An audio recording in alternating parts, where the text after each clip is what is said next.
여러분 반갑습니다. 퓨처에전트 양성식입니다.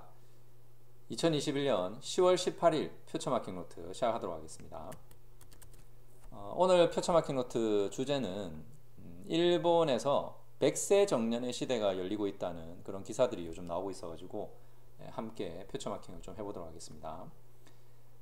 지금 이제 일본 같은 경우는 뭐 아무래도 이제 초고령 사회이기 때문에 뭐 그런 것도 있고, 그리고 또 일본이 저출산도 우리보다 일찍 왔죠. 그래서 이제 저출산 고령화로 일본 같은 경우는 지금 뭐 일자리가 부족한 게 아니라 사실 일손이 부족하다는 얘기가 많이 나오죠. 그래서 젊은 층들도 사실 우리보다는 또 취업이 용이한 지금 상황이기도 하고, 그래도 이제 부족하다 보니까 최근에 이제 일본이 정년을 계속 늘리고 있습니다. 그래서 여기 기업들이 뭐 정년을 지금 늘리고 있는 사례들이 많이 나오고 있거든요. 그래서 기본적으로 이제 여기 보시면 60세에서 65세로 가는 거는 거의 뭐 지금 추세인 것 같고요. 그리고 이제 최근에 이 노지마라는 회사가 가전양판 업체인데, 작년에 원래 이 회사가 정년을 65세에서 80세까지 하겠다고 발표를 했어요. 그래서 80세까지도 건강만 하다면 1년 단위로 계약을 해서 임시직으로 일할 수 있게 하겠다 이렇게 발표를 했는데, 그걸 또 폐지를 해버렸어요. 80세 상한을 아예 폐지해버렸어요. 그 말은 이제 신규 채용에서 80세 이상도 받겠다. 그리고 하루 5시간에 주 4일 근무하는 시니어 직원으로 월급은 12만 엔으로 적용할 계획이다 이렇게 발표를 했거든요. 그래서 결국은 지금 80세 상한도 없어졌고, 뭐 건강만 하다면 90, 뭐 100까지도 채용을 할 수도 있는 지금 그런 이제 상황인 거죠. 물론 이제 이 노지마라는 회사 같은 경우는 지금 업종 자체가 서비스업이고, 이제 고객들을 상대하고 상품 지식이 풍부해야 되고, 그래서 이제 이런 적객 경험이 많은 시니어 직원의 활용도가 높기는 합니다. 그래서 뭐 좀 특수성이 있긴 한데, 그리고 이제 일본의 이제 서비스업 같은 경우가 이제 시니어들이 워낙 많고, 왜냐면 초고령 사회다 보니까 노인들도 많으니까 또 이런 시니어 인력들이 많이 필요할 수밖에 없겠죠. 그래서 이제 특수성이 있긴 하지만 어쨌든 또 이런 사례가 나오면 뭐 관련해서 서비스 산업 쪽에서는 이제 새로운 또 사례들이 계속 나올 것 같고요. 뭐 그 외의 회사들도 어쨌든 지금 정년을 계속 늘리고 있는 거는 뭐 일본의 큰 추세라고 볼 수 있습니다. 그리고 일본 정부가 이제 여기 보시면 올해 4월에 고령자 고용안정법을 개정해서 시행하겠다. 그래서 기업들의 70세까지의 취업 기회를 확보하기 위해서 의무화하겠다. 뭐 이런 지금 발표를 지금 하고 있는 거거든요. 그래서 한국도 이제 우리가 이제 어쨌든 초고령 사회를 향해서 가고 있기 때문에 기업들의 이런 정년이 늘어날 가능성이 높을 거라고 좀 보고 있고요. 그리고 여기 이제 그 동아일보 칼럼에도 보면 지금 일본 같은 경우는 이제 100세 이상 인구가 거의 8만 명이 넘어갔습니다. 거의 10만 명이 가깝죠.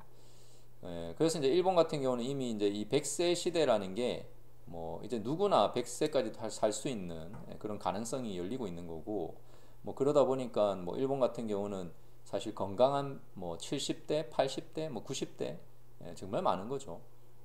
그래서 이제 건강만 받쳐준다면 일을 하는 게 맞다라는 게 이제 일본에서는 그런 좀 뭐라고 해야 인식이 바뀌고 있다라고 좀 보시면 될 것 같고요. 그리고 이제 여기 또 재밌는 시각이 있는데, 최근에 우리가 그 이제 3, 40대 조기에 퇴직을 하고 경제적 자립을 추구하는 파이어족들이 늘어나고 있죠. 우리나라도 그렇고. 그런데 이제 여기서는 앞으로 인생이 100세 시대인데 너무 일찍 퇴직을 하면, 그리고 이제 여생만 즐기기만 하면 인생이 너무 지루해질 수도 있다. 그러니까 일을 안 하고 일찍 은퇴해서 그냥 자기 하고 싶은 것만 즐기면서 사는 건 너무 좀 너무 인생이 너무 길어졌다는 거죠. 그래서 우리가 이제 일이라는 게 뭐 내가 하기 싫은 일을 할 필요는 없지만, 내가 하고 싶은 일이고 뭐 재밌는 일이라면 굳이 일찍 퇴직을 할 필요는 없다는 겁니다. 그러니까 경제적 자립은 해도 되겠지만 퇴직은 하지 말고 뭐 계속해서 우리가 할 수 있는 일이 있다면 하는 게 좋겠죠. 그리고 이제 뭐 저도 회사를 좀 일찍 나왔지만, 뭐 우리가 꼭 회사를 일찍 나와서 자기 능력만 가지고 일을 할 수 있는 사람은 그렇게 하면 되지만, 뭐 모두가 그렇게 일찍 퇴직을 하는 건 좀 무리겠죠. 그렇다면 사실은 회사가 잘 맞고, 그리고 또 회사 일이 재밌고 그런 사람이라면 굳이 뭐 일찍 퇴직을 하는 것보다는 최대한 오랫동안 회사에 붙어 있는 게 사실은 제일 좋은 노비 대책이거든요. 조금의 수입이라도, 그러니까 월급이 줄어들더라도 내가 80, 90까지 계속해서 내가 일정 금액의 소득이 발생한다면 뭐 일을 할 수만 있다면 하는 게 제일 좋겠죠. 그래서 저는 지금 일본의 저런 사례가 지금 앞으로 우리 대한민국의 초고령 사회의 또 미래의 모습이라고 저는 보거든요. 그러면 우리가 앞으로 그런 미래를 본다면 지금 많은 직장인들 중에 내가 일단 건강해야 된다는 거. 그러니까 건강을 잘 챙겨야 되고, 그리고 내가 조직 안에서 꾸준히 오랫동안 일을 할 수 있는 역량, 그리고 또 조직 내 어떤 브랜딩, 그죠? 본인의 어떤 뭐죠? 브랜딩을 잘 해야 되겠죠. 그래서 저는 회사에서 내가 일단 그런 능력만 있다면, 그리고 건강만 하다면 앞으로 이렇게 오랫동안 일할 수 있는 시대가 올 거기 때문에 또 직장인들이라면 또 잘 준비를 하셔서 최대한 오랫동안 또 수입을 낼 수 있는, 그리고 일자리를 계속 내가 가질 수 있는 그런 분들이 되는 게 제일 좋다고 저는 생각합니다.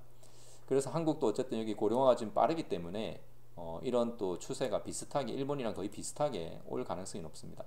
그리고 이렇게 고용 연장이 돼야만 또 은퇴 시기가 또 늦어지고, 그리고 은퇴 시기가 늦어져야 또 국민연금 수령 개시 시점도 뒤로 늦출 수 있거든요. 그래서 이제 이런 소득 절벽을 또 줄일 수 있고, 그리고 또 어르신들이 어쨌든 오랫동안 일을 할 수만 있다면 이런 국민연금에 고갈되는 거, 그리고 또 미래 세대에게 부담을 주는 것을 좀 최대한 줄일 수 있다라고 보기 때문에 앞으로 또 이런 추세는 분명히 대한민국도 올 수밖에 없을 거라고 생각합니다. 참고로 예전에 제가 일본에서 쓴 책 하나를 본 적이 있는데, 그 책 중에 100살이다 왜라는 책이 있습니다. 그래서 이 책이 실제로 일본에서 100세가 넘은 103, 이때 이 책이 나왔을 때 103세로 알고 있습니다. 103세 어르신이 계속해서 이제 회사를 다니고 있는 그런 내용이었거든요. 그래서 여기 나중에 그 100살이다 왜라는 책을 한번 여러분 검색을 해보시면 일본에서 실제 100살이 넘은 직장인에 대한 얘기를 볼 수 있습니다. 그래서 여기 책 이렇게 정보를 검색해 보니까 여기 실제로 그분의 영상도 있더라고요. 그래서 요 분이 실제 그 인물이거든요. 후쿠이 후쿠타로라는 분인데 이때 이제 103세입니다. 103세. 물론 이제 이분의 직업은 이제 그 자문역이었어요. 자문역.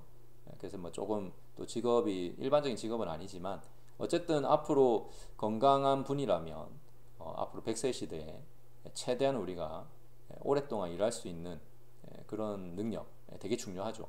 그래서 우리가 뭐 창업이라는 것도 있고, 또 저처럼 이렇게 뭐 창직이나 이렇게 1인 기업으로 일할 수도 있겠지만, 뭐 이제 우리가 모든 분들이 그렇게 또 창업이나 창직에 맞지는 않기 때문에 일반적인 직장인이라면 또 이런 미래를 보시면서 일단 건강을 잘 챙기시고, 그리고 조직 내에서 오랫동안 일할 수 있는 평판을 잘 만들어 가셨으면 좋겠습니다. 오늘의 퓨처마킹 노트는 여기까지 하도록 하겠습니다. 고맙습니다.